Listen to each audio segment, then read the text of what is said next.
It was December, a bright, frozen day in the early morning. Far out in the country, there was an old Negro woman with her head tied in a red rag, coming along a path through the pine woods. Her name was Phoenix Jackson. She was very old and small, and she walked slowly in the dark pine shadows, moving a little from side to side in her steps with the balanced heaviness and lightness of a pendulum in a grandfather clock. She carried a thin, small cane made from an umbrella, and with this she kept tapping the frozen earth in front of her. This made a grave and persistent noise in the still air that seemed meditative, like the chirping of a solitary little bird. She wore a dark, striped dress reaching down to her shoe-tops, and an equally long apron of bleached sugar sacks with a full pocket, all neat and tidy, but every time she took a step, she might have fallen over her shoelaces, which dragged from her unlaced shoes. She looked straight ahead. Her eyes were blue with age. Her skin had a pattern all its own, of numberless branching wrinkles, and as though a whole little tree stood in the middle of her forehead, but a golden color ran underneath. And the two knobs of her cheeks were illumined by a yellow burning under the dark. Under her red rag, her hair came down on her neck in the frailest of ringlets, still black, and with an odor like copper. Now and then there was a quivering in the thicket. Old Phoenix said, "Out of my way, all you foxes, owls, beetles, jackrabbits, coons, and wild animals. Keep out from under these feet, little bobwhites. Keep the big wild hogs out of my path. Don't let none of those come running my direction. I got a long way." Under her small, black-freckled hand, her cane, limber as a buggy whip, would switch at the brush as if to rouse up any hiding things. On she went. The woods were deep and still. The sun made the pine needles almost too bright to look at up where the wind rocked. The cones dropped as light as feathers. Down in the hollow was the mourning dove. It was not too late for him. The path ran up a hill.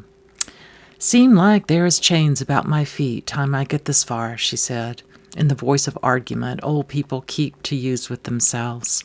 "Something always take a hold of me on this hill, pleads I should stay."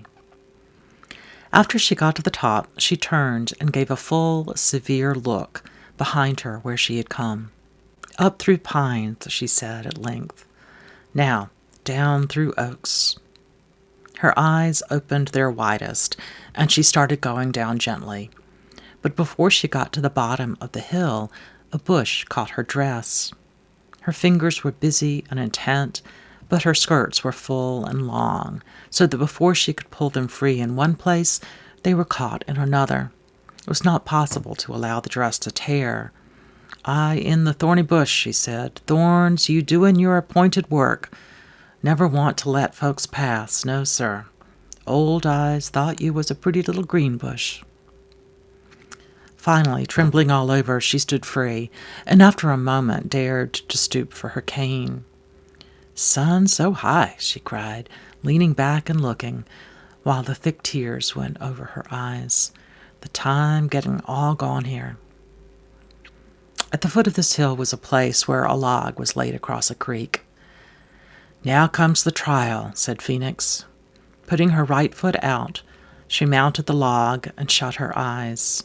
Lifting her skirt, leveling her cane fiercely before her like a festival figure in some parade, she began to march across.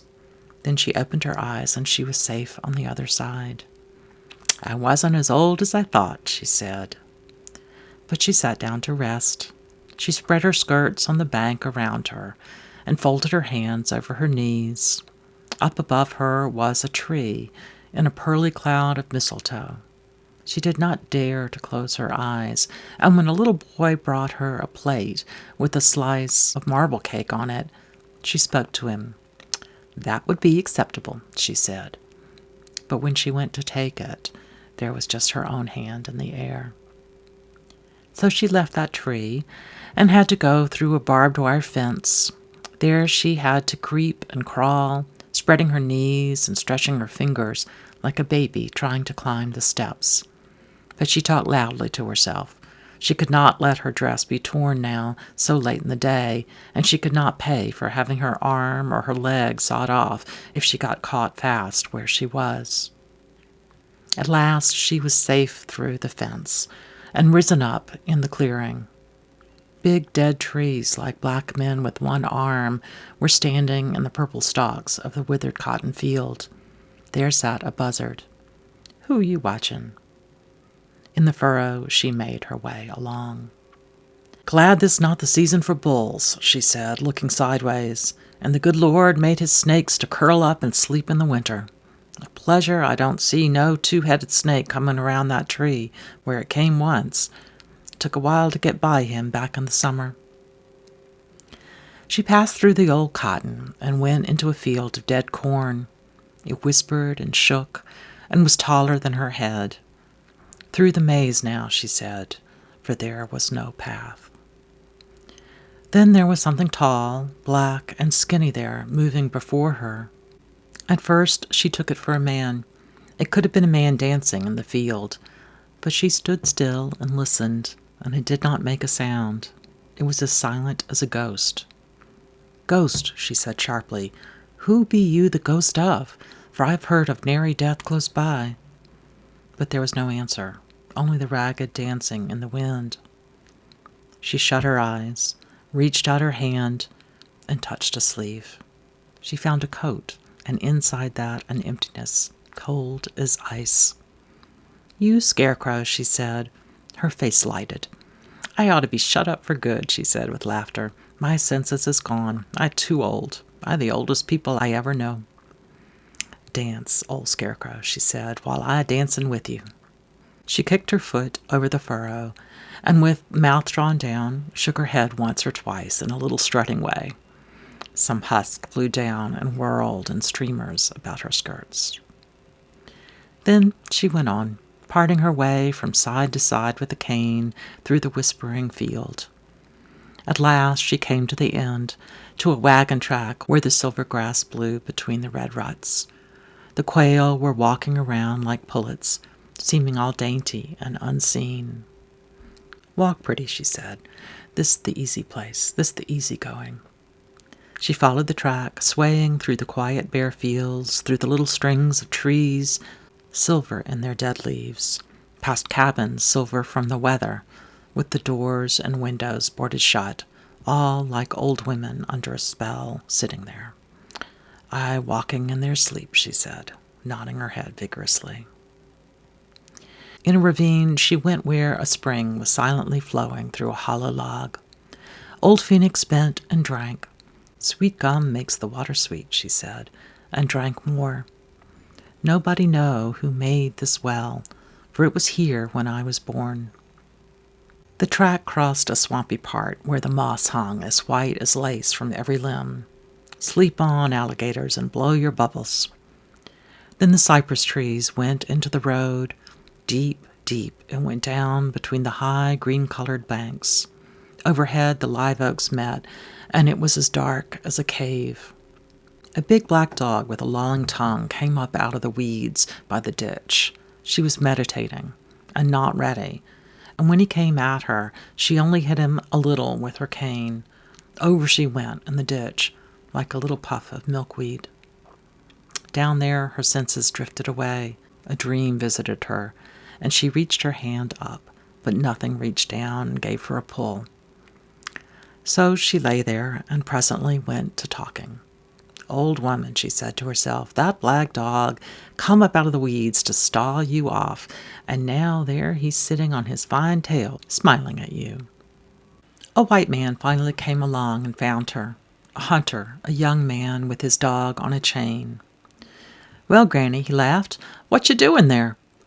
"Lying on my back like a June bug, waiting to be turned over, mister," she said, reaching up her hand. He lifted her up, gave her a swing in the air, and set her down. "Anything broken, Granny?" "No, sir, them old dead weeds is springy enough," said Phoenix, when she had got her breath. "I thank you for your trouble."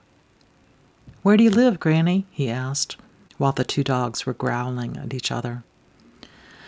"Away back yonder, sir, behind the ridge. You can't even see it from here." On your way home?" "No, sir. I going to town." "Why, that's too far. That's as far as I walk when I come out myself, and I get something for my trouble." He patted the stuffed bag he carried, and there hung down a little closed claw. It was one of the bob whites, with its beak hooked bitterly to show it was dead. "Now you going home, Granny."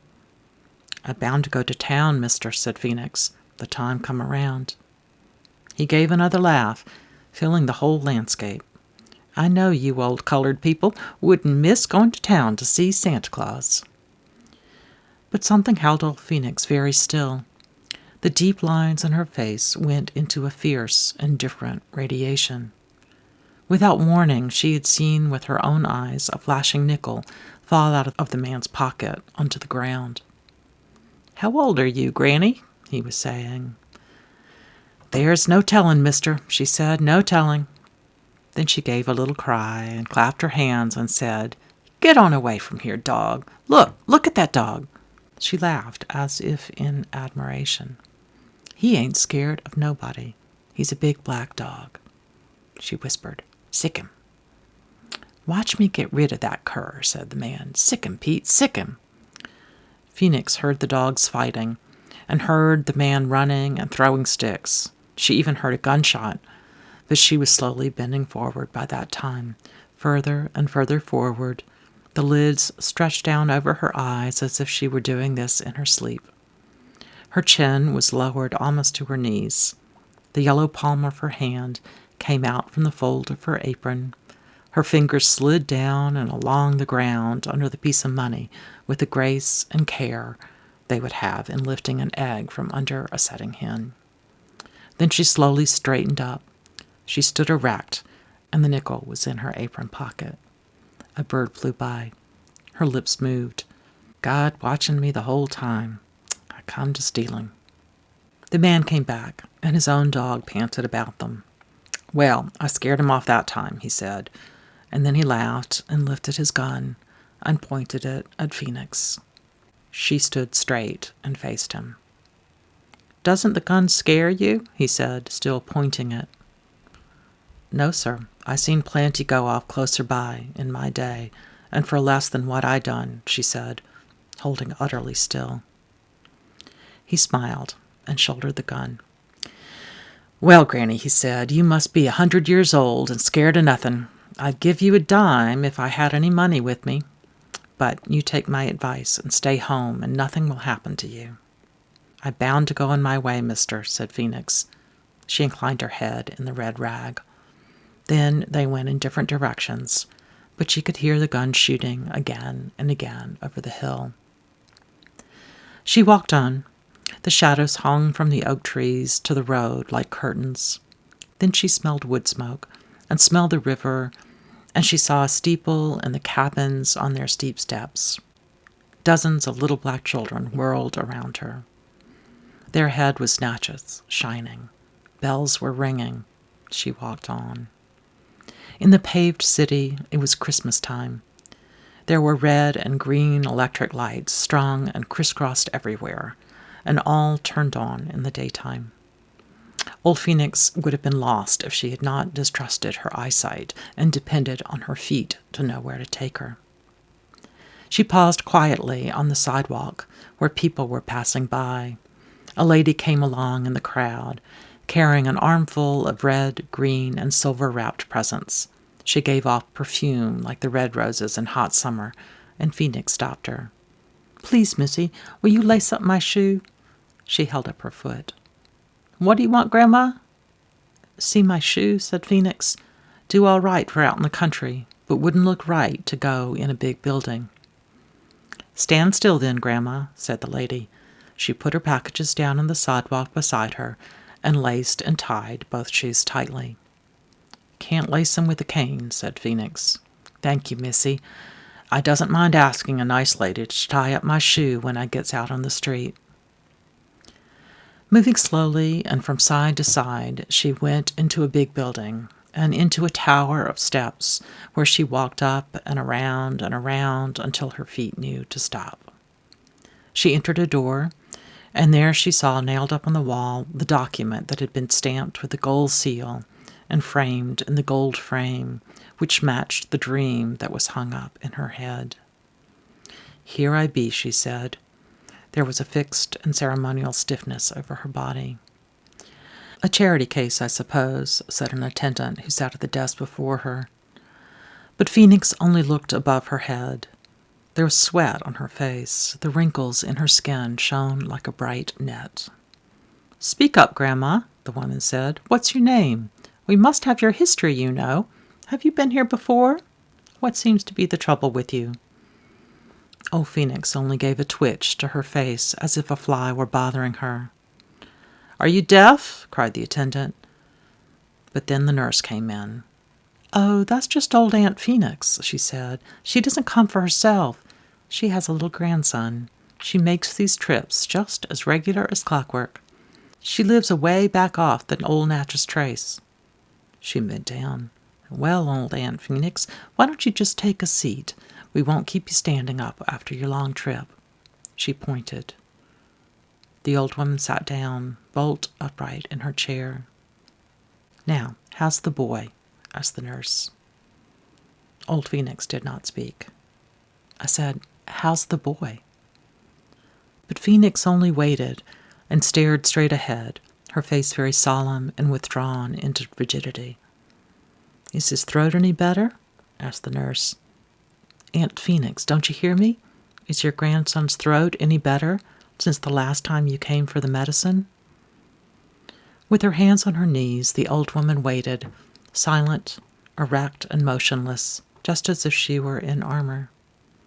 "You mustn't take up our time this way, Aunt Phoenix," the nurse said. "Tell us quickly about your grandson and get it over. He isn't dead, is he?"